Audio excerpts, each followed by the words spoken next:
Sí. Por ejemplo, qué sé yo, si el acreedor se niega a recibir un pago, Sí. ¿no? Si el acreedor es incapaz, o si el acreedor está en el extranjero, ¿qué Bueno, sucedería? ahora vamos a ver las causales en las que procede. Bueno, bien. Pero, Una consulta. sí, ¿Un depósito judicial sería un pago por consignación? no siempre.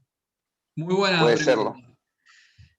El pago, mira esto, mira esta regla que pueda ayudar a entender. El pago por consignación se hace mediante depósito judicial, pero no todo depósito judicial es un pago por consignación.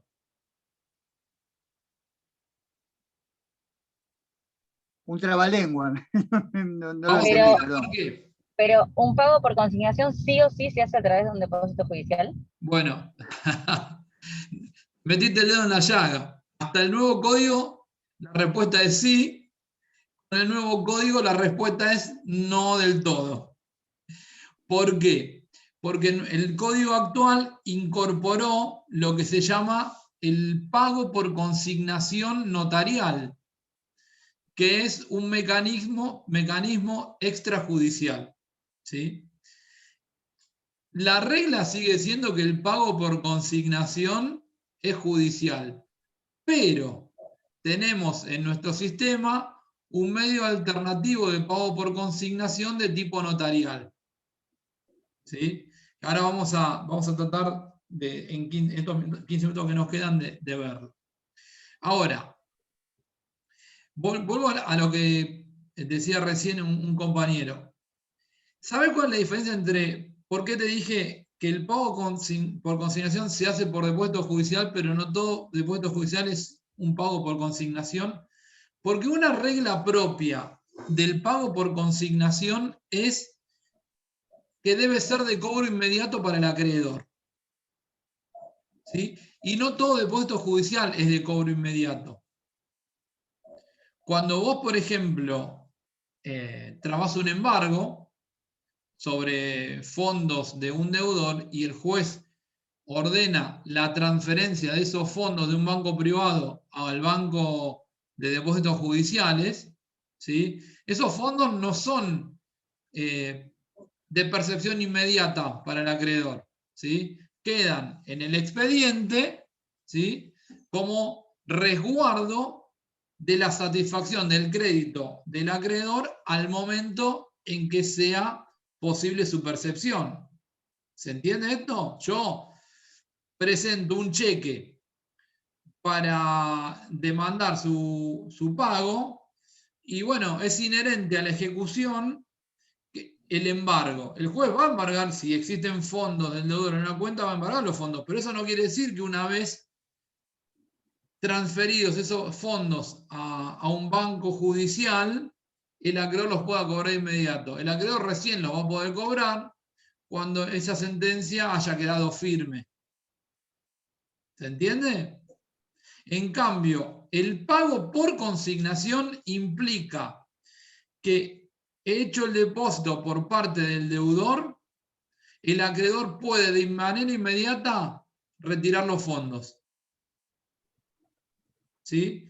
No, el juez no debería, porque no todos los jueces respetan esta regla, el juez no debería oponer ningún obstáculo para que el acreedor retire y perciba esos fondos.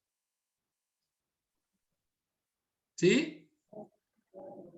Bien, ahora, alguien preguntó por ahí, ¿por qué llegamos a un pago por consignación? Porque el pago por consignación es un supuesto excepcional. En realidad, el deudor no quiere llegar a una instancia judicial. El deudor lo que quiere es cumplir con la prestación y que se termine el asunto.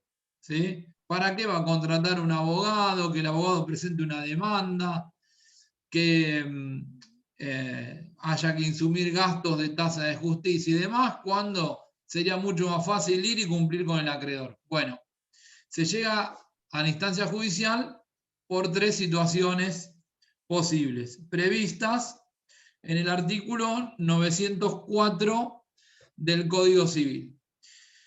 El inciso A dice cuando el acreedor fue constituido en mora.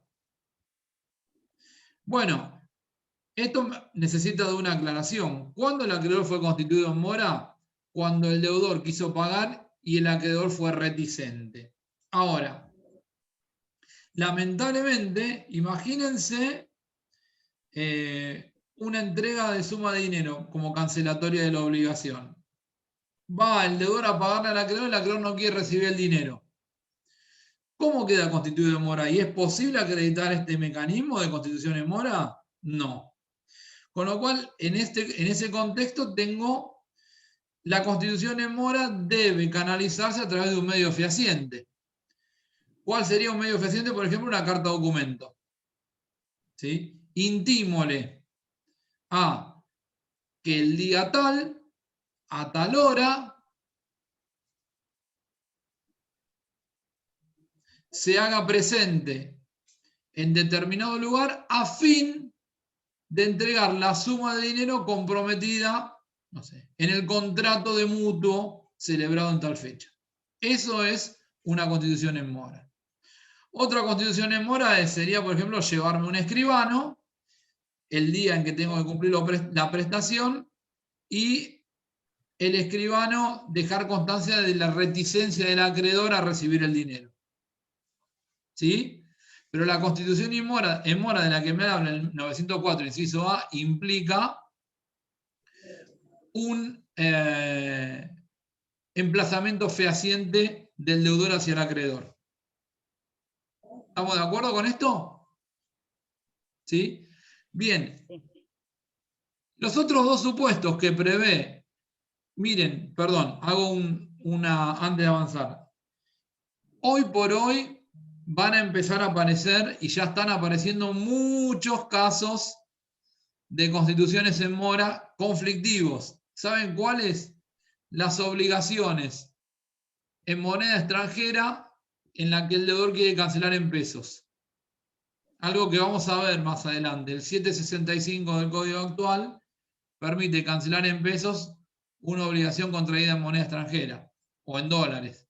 ¿Sí? El acreedor no quiere recibir pesos, el deudor quiere entregar pesos. ¿Sí? Bueno, ahí tenemos un abanico de posibilidades infinitas, pero es un caso donde se va a ver con mucha habitualidad pagos por consignación. Algo que también sucedió en el 2001, cuando se especificaron las obligaciones. A mí me agarró el corralito y me lo especificaron. Bueno, a vos te lo especificaron, pero porque probablemente tu crédito era un crédito bancario, pero lo que no resolvió la ley en ese momento, la ley de emergencia económica y el decreto 214, fue qué pasaba cuando el crédito era entre dos particulares y ninguno de ellos entidad bancaria. Que la jurisprudencia después terminó receptando esta idea del esfuerzo compartido. Pero todos los expedientes tenían la misma lógica. Pago por consignación del deudor. El deudor cancelaba en pesos, diciendo que no podía acceder al mercado para adquirir los dólares necesarios para cancelar la obligación en la moneda de origen. ¿Sí?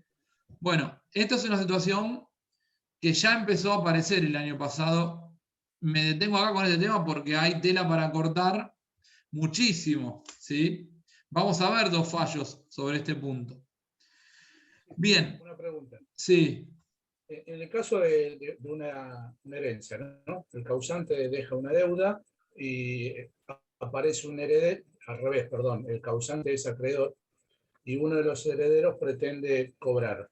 Yo le debo, yo soy el deudor, entonces puedo hacer un pago por consignación para garantizarme de que ese heredero sea titular de la herencia, porque puede pasar que no. Bien.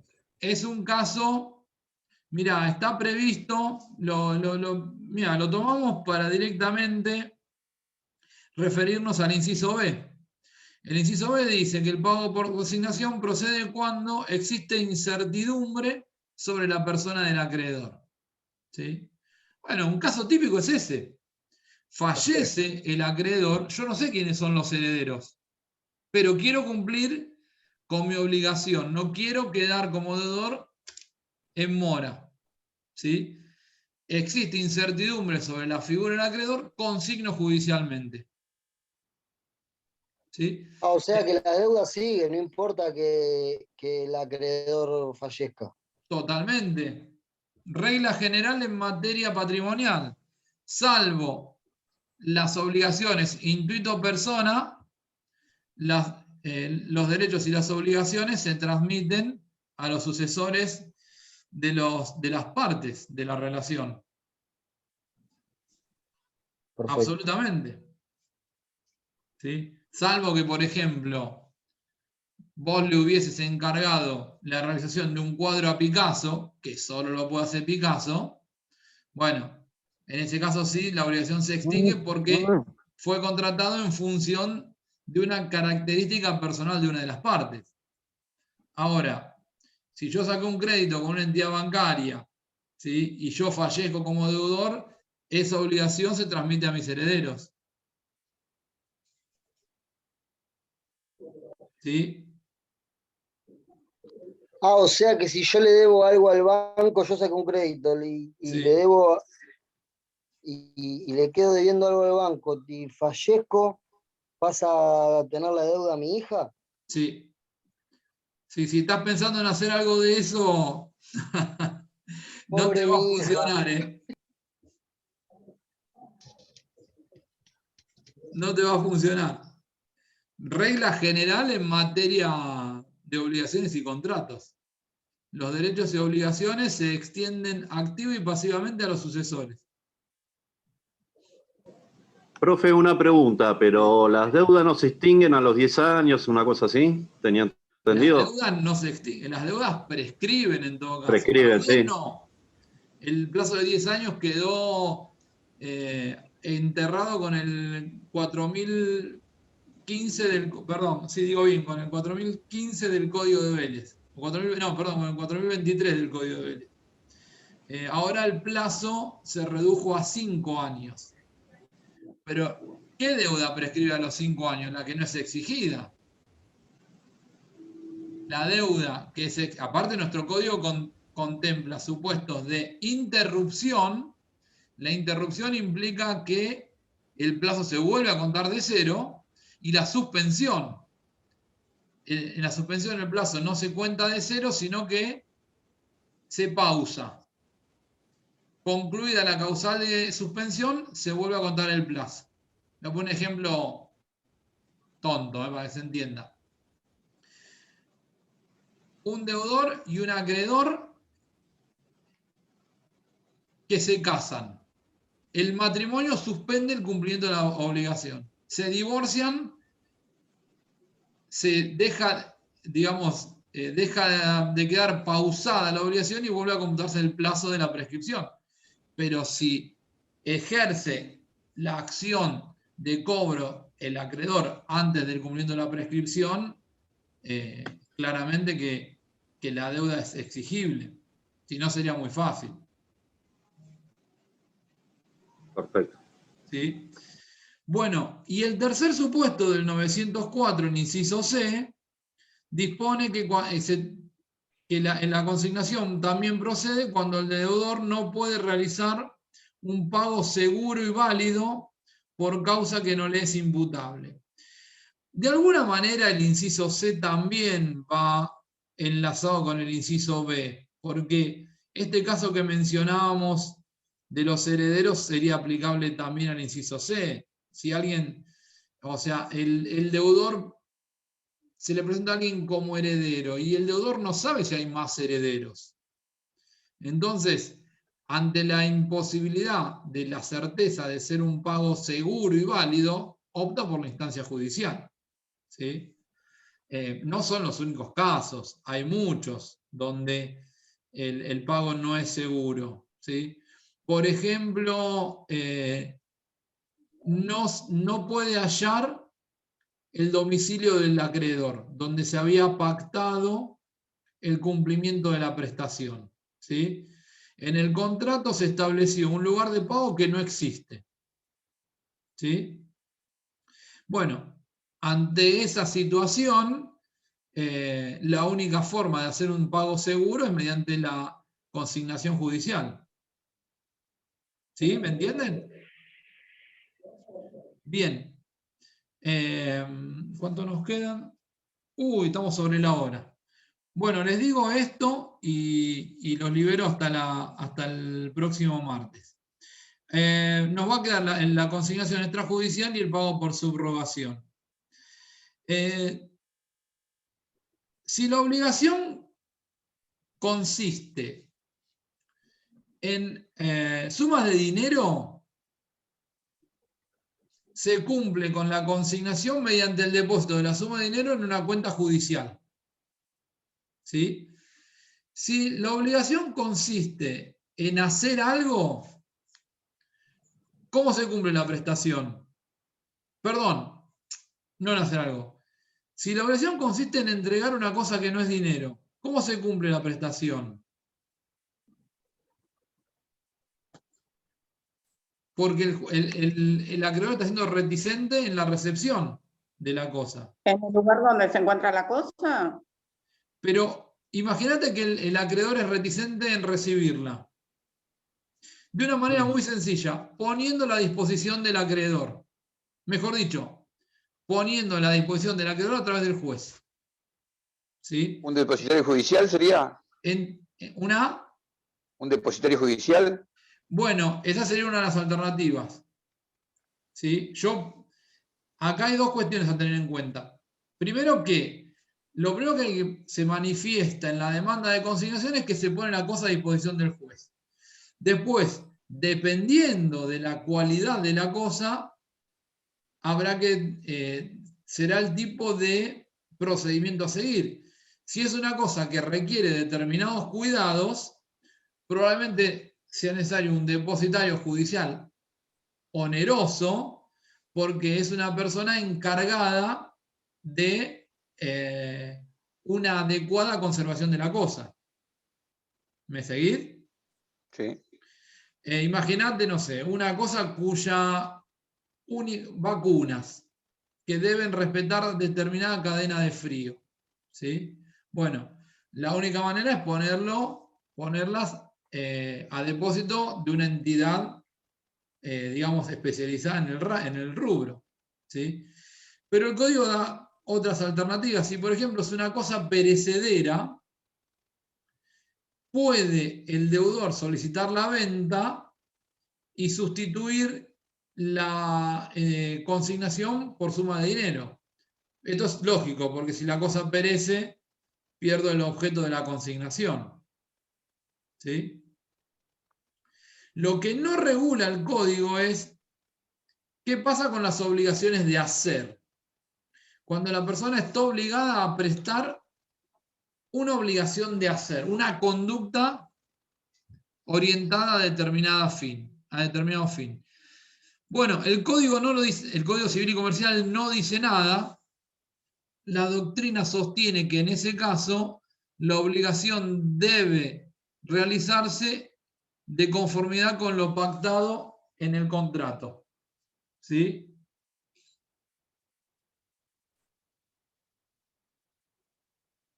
Bueno, yo voy cerrando con esto. Nos queda un poquito, sobre todo con el tema de los efectos de la consignación, porque, ojo, que el pago por consignación no es extintivo.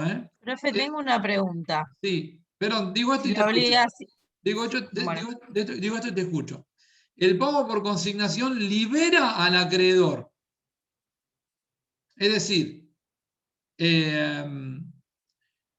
no libera al acreedor, sino queda satisfecho el crédito del acreedor.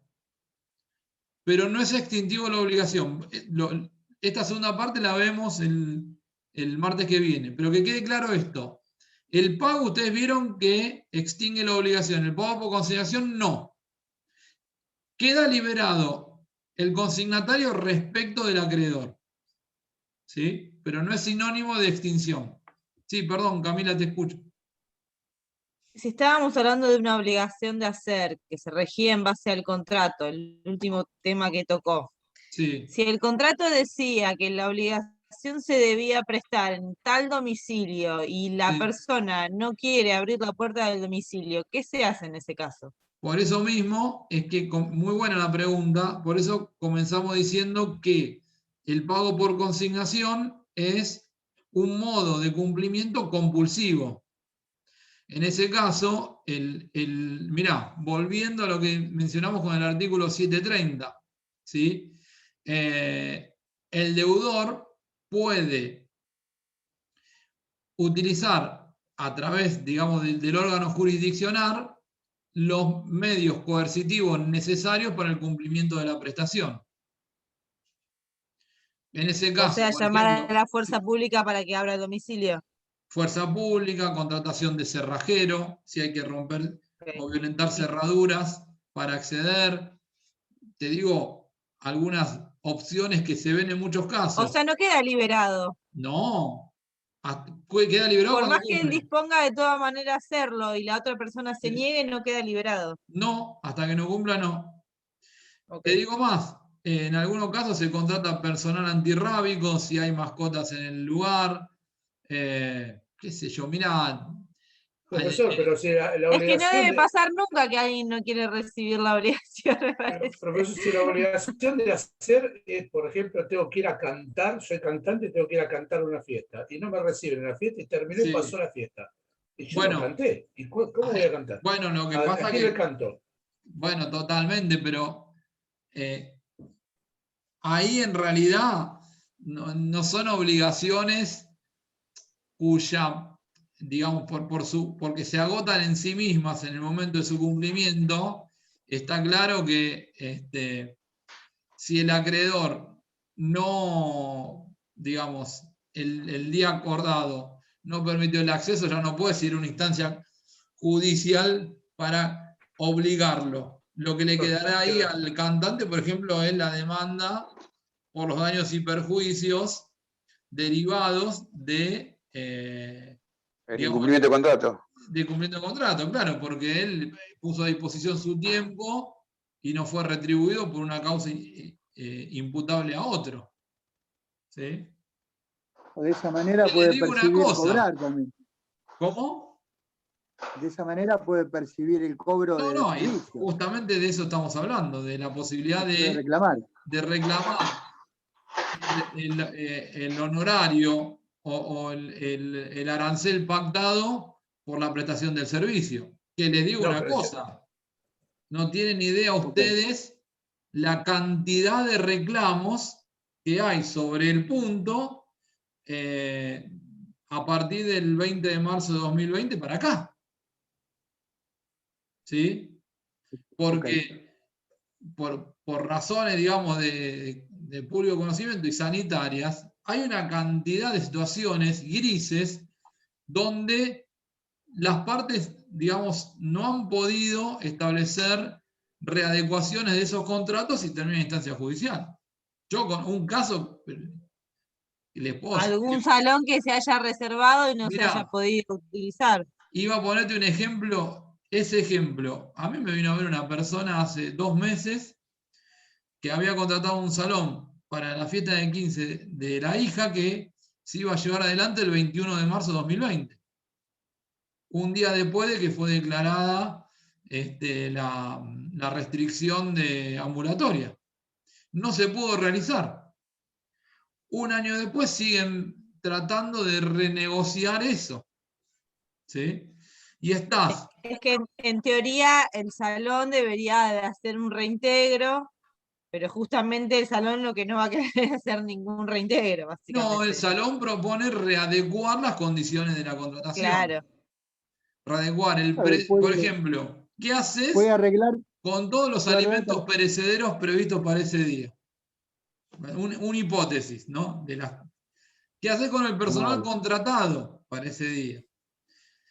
El salón en sí mismo es lo menos discutible, que incluso hasta lo quieren discutir porque dicen, ahora tiene otro valor, está bien, pero el precio fue pagado íntegramente antes de el cumplimiento de la prestación tuya, que era poner a disposición el salón. Vos ya fuiste satisfecho en tu crédito, poné a disposición el salón. ¿Sí? Bueno, No se puede modificar la fecha para un año próximo, porque yo conozco casos así más o menos de esta índole y Bueno, pactaban para el año próximo. ahí viene, se los digo como interrogante, porque son 22:10, también deben tener ganas de ir a cenar ustedes. Hay otra cuestión ahí que es lo que se llama frustración de la causa fin del contrato. Cuando uno celebra un contrato, lo hace motivado por alguna finalidad específica, ¿sí? Una persona que iba a celebrar su cumpleaños de 15 el 21 de marzo de 2020, ¿sí? Que contrató el salón de fiesta, la animación, la comida y demás, ¿sí? ¿Mantiene esa causa fin cuando ya tiene 16 años para 17? ¿O esa causa fin que motivó la celebración del contrato en 2019 para 2020 hoy ya perdió su finalidad propia? No, ¿Sí? como ahora pandemia, que guarde el salón para el casamiento, porque esto va para largo. Bueno, por eso le digo, hay una zona Depende del donde... contrato. ¿Cómo? ¿Va a depender del contrato? Y bueno, del contrato, y yo te diría que en algún punto hasta en la voluntad de las partes, capaz que una persona con 17 años ya no quiere fiesta de 15. Ya no tiene fin propio ese contrato, ¿entendés? Mirá, ustedes no lo vieron porque ven obligaciones y después ven contrato. Pero hay un caso, digamos, caso paradigmático de esto es el alquiler de los balcones para el paso del rey Eduardo VII a principios del siglo XX en Inglaterra, donde se habían alquilado todos los balcones por donde iba a pasar la corona, y por enfermedad del rey que iba a ser coronado el día de la coronación, se cayeron todos esos contratos. ¿Sí? Entonces, ¿qué resolvieron los jueces en ese momento?